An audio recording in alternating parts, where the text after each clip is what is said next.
Okay, so we're looking at the factory manual and we're at the ECM initializing procedure page. And I'm going to go ahead and read these off to you and then we'll do this on the bike. So the first thing is to note, make sure that the DTC is not stored in ECM. If the DTC is stored in ECM, ECM initializing mode won't start by following the procedure below. The DTC is a trouble code. So if you have a check engine light flashing, you need to clear that code first. So that's something to think about. So you start your bike up and you check to see if you have a check engine light flashing. So that's the first thing we're going to do. Okay, so the first thing we're going to do is turn our ignition switch on and see if there's any check engine lights. Okay, so we see there is no check engine light. You have your ABS light, which is normal on an ABS, and the neutral light. So we're good to start the ECM initialization. And the next things to note are, perform this procedure when any of the following fuel-related part is replaced with a new one: idle air screw, fuel pump, fuel filter, fuel injector, O2 sensor. We did not replace any of those things. So that's just kind of telling you, if you mess with any of these things, you should reset the ECM. The next note is to perform this procedure when any of the following engine part is replaced or is overhauled: cylinder head, valve, valve guides, valve seats, cylinder piston, piston rings. We did replace the cam, so it doesn't note that. However, it's worth noting that they recommend you reset the ECM when you do any of that engine sort of work. Step 1, turn the ignition switch off.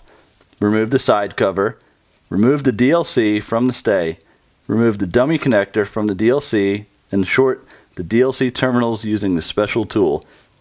So the special tool is basically just a jumper, and it's a plug that just makes it real easy. You can take a paper clip and do this, or a small wire. I actually had a plug that fit that, so I created my own little plug, and that you'll see that, but not necessary. So you're going to want to short the blue and green wires into the DLC connector. We'll show you where that connector is on the bike. Step 2 is to open the throttle grip and fully hold. Turn the ignition switch on.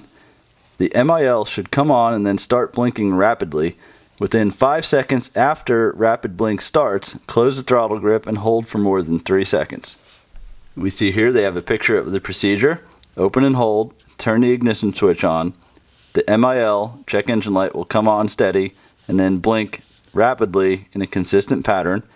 So as soon as that rapid blink starts, within 5 seconds of that starting, you want to close and hold the throttle for more than 3 seconds. And it'll then change to a successful pattern. One short blink repeats, and then you turn off your ignition switch. Some things to note, they list at the bottom.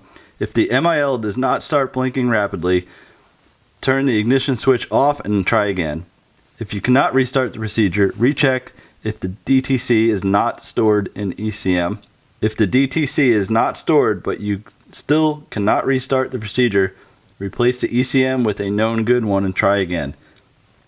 When the ECM is initialized successfully, the MIL will repeat one short blink.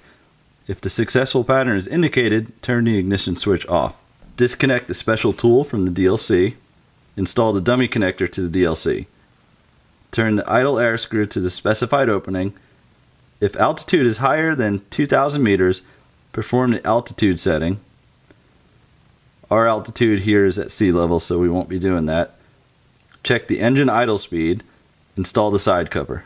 Okay, so the DLC connector plug, which we have to jump, is located right here behind the side cover. It's a red plastic piece, and they say to remove it from the stay. So we're going to go ahead and do that. And then I have my special wire jumper that I made with some connectors I had from my tail light job. And we're going to go ahead and we're going to jump the blue and the green wire.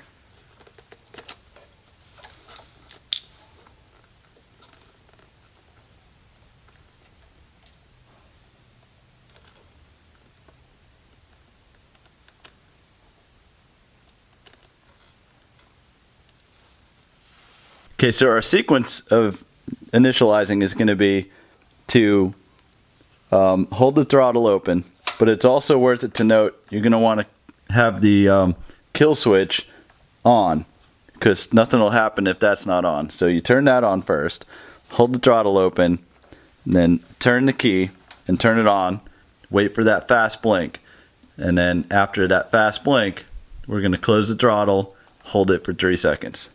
I'm going to focus in on the gauge cluster for this so we can see the pattern. Okay, we're closing the throttle, turn it on, we're going to wait for this fast blink. Okay, there it goes. And then we're going to turn the throttle, close it, 3 seconds, and then wait for the successful steady blink.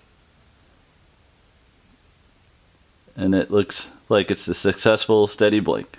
So then we go ahead and turn our key off, and our ECM is initialized.